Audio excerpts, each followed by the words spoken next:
čom to celé je? Prečo Ježiš žije?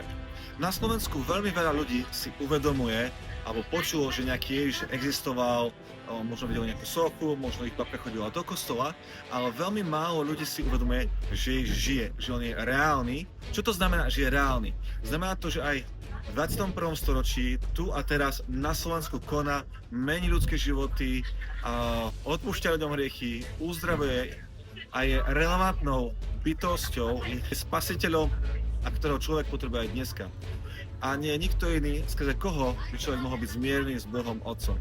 Preto srdce to kampane Ježiš žije je to, aby ľudia počuli a vedeli, že on je reálny, že nie je vymyslený, že nie je nejaká bajka, nejaký epos, ale že on je konkrétna a relevantná bytosť, ktorá koná dneska vo svete.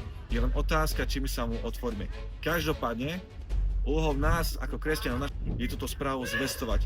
Biblia na viacerých miestach hovorí, respektíve Ježiš hovorí po svojom zmŕtvychvstaní, a ak sme ako kresťania chodili po celom svete a ohlasovali tú dobrú správu, že on zomrel za hriechy ľudí, že stal z mŕtvych a že príde súdiť svet.